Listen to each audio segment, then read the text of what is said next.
What's going on, everyone? Welcome back to another episode of the Primetime Sports Podcast, hosted by Joey Miller. So last night was day 2 of the NFL Draft. I'm going to break down a few picks that stood out to me, and then I'm going to talk about day 3 and what players are still available. Start out with the start of day 2. Joey Porter Jr., cornerback from Penn State, was selected with the first pick in the second round by the Pittsburgh Steelers. They had quite the first 2 picks. You get Joey Porter Jr. with the 32nd pick, and then you also get Broderick Jones with the 14th pick. So you get a franchise tackle, and you get a great cornerback that I think it's going to do a lot of big things for them in that secondary. That's a great pickup by them. The next pick after that ended up being Will Levis. The Tennessee Titans traded up. They traded picks 41, 72, and a 2024 third-round pick to move up and take the 33rd pick, and that's where they selected Will Levis. They also got the 81st pick as well in that deal, so picks 33 and 81 for 41, 72, and the 2024 third-round pick. Will Levis now will compete with Malik Willis and Ryan Tannehill for the starting quarterback position in Tennessee. As of now, I'd imagine Tannehill is still the starter considering how much money he's getting, but you never know if they work in a guy like Levis now, especially when you trade up to get him at the start of the second round. They have expectations of him to be maybe their future franchise quarterback. We will see what happens there. A great pickup was the Detroit Lions taking Brian Branch with the 45th overall pick, a safety out of Alabama. Love the way Brian Branch plays. I was surprised he fell out of the first round, but that's quite a steal at 45. The Lions actually had a decent draft. Yes, I know day 1 they were heavily criticized for their picks, but you pick up a guy like Brian Branch in the middle of the second round. Then they draft Hendon Hooker at the start of the third round, the 68th overall pick. Hendon Hooker, I think he's going to be the best quarterback of the quarterbacks in this year's class. Might be a hot take. I'm fine saying that. You guys know I'm not afraid to say a hot take. But I think Hooker could have been a top 10 pick without that knee injury. I think he's a very productive quarterback, dual threat, has a great arm. Would love to see him do big things there for the Detroit Lions. Now puts pressure on Jared Goff. What does the future hold for Jared Goff? I root for Jared Goff to do big things. I think he's even going to have a good season this upcoming year. But now the pressure's on him. What does the future hold for him? They traded for him a couple years ago now. Has a decent year this past year. Had a very good season. But obviously now the pressure's on him if Hendon Hooker could be his potential replacement. If Hendon Hooker is there, could be his potential replacement, especially if you grab him in the third round. It's not too early, so at the same time, you could just be trying to see if you could develop Hendon Hooker into starting quarterback. It's not like you took him with the 5th overall pick and you have expectations of him being your future starter. But at the same time, I think Hendon Hooker is going to be good. I think there's a chance he takes over that job from Jared Goff a year from now. Another pick that I liked was Rashee Rice from SMU, a wide receiver being picked up with the 55th overall pick by the Kansas City Chiefs. Not the fastest receiver.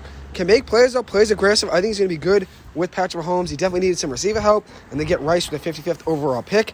The Giants taking John Michael Schmitz with the 57th overall pick was such a great steal, in my opinion. You look at it, the value is great at 57, and you also fill a need at the center position, which the Giants, as I said yesterday, without John Feliciano, they have no center, especially with Feliciano leaving a free agency. They had no center coming into the season, so great pickup there for the Giants, picking up JMS with the 57th overall pick. Another good pick was Osiris Torrance being picked up by the Bills. I had him going to the Bills in my third mock draft in the first round, though. I had him going to the Bills in the mid-20s. The Bills ended up getting him with the 59th overall pick, filling need on the offensive line at the guard position. Good pickup, and he was very productive for Florida on the offensive line as a guard. Another good pick was the 69th overall selection, where the Houston Texans took Nathaniel Dell. Tank Dell is his name. He goes by Tank as his nickname.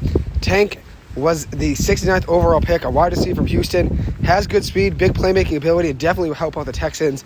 And a wide receiver that definitely needed some help. They get Tank Dell with the 69th overall pick. I like the Saints taking Kendre Miller, a running back out of TCU. I think if you look at that offense now, there's a chance that Alvin Kamara could be moved on from, considering they just signed Jamal Williams to a multi-year deal, and now they just drafted Kendre Miller in the third round out of TCU. Kendre Miller, if he didn't have a knee injury, could have been a potential second-round pick. We'll see what happens with Alvin Kamara. I think he could be moved, though, in the next year, considering Kendre Miller is now there and Jamal Williams is there on a multi-year deal. The Giants got Jaylin Hyatt with the 73rd overall pick, a wide receiver out of Tennessee, and that was great value. He was the Blitnikoff winner this past year for the nation's best receiver. Now he gets to be in the Giants' offense. Daniel Jones, I'm sure, is psyched. You add a speedy receiver that can make big plays, help spread the field. He's 6 foot, a little bit on the bigger size compared to the other smaller guys on the team that are speedy guys. Wanda Robinson's a little smaller, and also James Crowder's a little smaller. Sterling Shepard's a little small, but now you add a receiver that's 6 foot and has a ton of speed. That's a big pickup for the Giants at 73. Could have been a first-round pick. Ends up falling to the third round at 73. That's a steal by the Giants in my eyes. Another pick I liked was Josh Downs out of North Carolina. going to the Indianapolis Colts. The Colts need help in the receiver position, and they get him with the 79th overall selection. He kind of looks like T.Y. Hilton, so I know some people probably as Colts fans are going to be psyched about that. But definitely will be a good player for them in that offense with the 79th overall pick. Another pick that I liked was the Baltimore Ravens taking Trenton Simpson, a linebacker out of Clemson, with the 86th overall pick. Simpson could have been a top 50 to 60 pick in the draft. I know the Giants definitely could have taken him, and I would have been happy with him since the Giants do have a whole linebacker. Now he goes to a defense that's already good, a good defensive system, and the Ravens continue to add. They got Odell Beckham Jr., they got Zay Flowers, they got Lamar Jackson on a new deal. Now you add in Trenton Simpson with the 86th overall pick. Really like that move by the Ravens. I like the Bengals pick of Jordan Battle, a safety out of Alabama with the 95th pick. They're adding to their secondary. They get DJ Turner in the second round out of Michigan. And then in the third round, they add Jordan Battle, a safety out of Alabama who doesn't miss many snaps, plays very hard. You can rely on him to be on the field, plays with a little quickness as well, and also plays tough. And I think that's going to be a big addition to that secondary for the Bengals, which was a weakness for them. I know offensive line and secondary are two things they were looking to add onto, and that's what they've done, obviously, with their second and third round picks, getting DJ Turner in the second round and the Jordan Battle in the third round. So of some of the top players still available going into day 3, DeWanda Jones, a tackle out of Ohio State, he's still available. Quarterback Stetson Bennett out of Georgia, winning 2 national championships in a row. He is still available. He's going to be a day 3 pick. He will be picked today at some point. Another quarterback, Clayton Tune out of Houston. Really like what I saw out of Tune. I think he's going to be a really good backup quarterback to start his NFL career. I think he could have a potential opportunity to be a starter one day, maybe down the line if he projects and develops. I think he's going to be a good player, though. I like what I saw at him in Houston. 70 touchdowns over the last 2 years. Can make big plays, stands in the pocket, plays tough, plays strong, and has a good arm. Would love to see him get an opportunity somewhere in the next year or two as a starting quarterback. Oklahoma running back Eric Gray, still available. Could be a potential pick for the Giants. I know the Giants are looking to add a running back in this year's draft. They have not done so yet. A running back is definitely a need for the Giants as a backup. We'll see if the Giants go get a player like Eric Gray out of Oklahoma. Keely Ringo, a cornerback, defensive back for Georgia. He is still available. Good player. I think he's going to be picked pretty early today. Another guy still available is Clark Phillips, a cornerback out of Utah. Tre'Vius Hodges Tomlinson, still available, a cornerback out of TCU. He was one of my still players available when I was saying who's going to be available day 2 or day 3. Tre'Vius Hodges Tomlinson, he was one of my sleeper picks for day 2/day 3. I think he's a good player in the NFL. Would love to see the Giants get an opportunity of drafting him maybe later on if he's somehow there in the 5th round or so. Since the Giants don't have a 4th round pick today after trading up for Jaylin Hyatt, that trade up was worth it, though. You get a star player, a potential star player in Jaylin Hyatt. Great pick by the Giants. Another player that's still available is Luke Whippler. He's a center from Ohio State. He's been falling somehow, but could have been a 2nd round pick, and I don't think anybody would have questioned it, but he has been falling nevertheless. Wide receiver A.T. Perry out of Wake Forest. Big receiver, 6'5", and has made plays, 26 touchdowns over the last 2 seasons for Wake Forest. He's been falling. Love to see the Giants maybe even grab him if they want to add another receiver, but I think they should go running back, linebacker, and guard with their last 3 picks.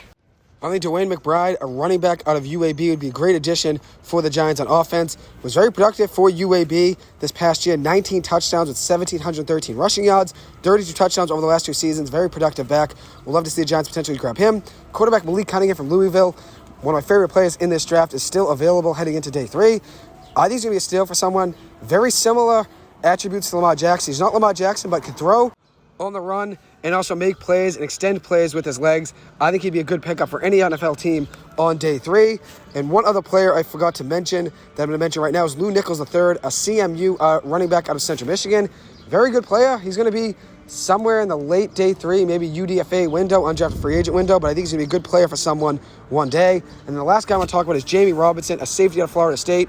A lot of experience, 99 total tackles this past year. He's not afraid to get physical and make plays. We'll love to see the Giants potentially draft him. Still available. Had 11 total pressures as a pass rusher last year, so he's versatile, and also played 2,900 snaps in college, so has a lot of experience. We'll love to see the Giants grab him. And one last thing I'm going to mention is DeAndre Swift is being shopped, so there's a potential opportunity here for another team to pick up DeAndre Swift in the NFL draft today. They did draft Jahmyr Gibbs with the 12th overall pick yesterday. They also signed David Montgomery in the offseason, so there is a good chance that DeAndre Swift is moved during the NFL draft today. So we'll see what happens. Anyways, thank you guys so much for taking the time to listen to this. As always, I appreciate it and hope you guys have a good one. Thank you.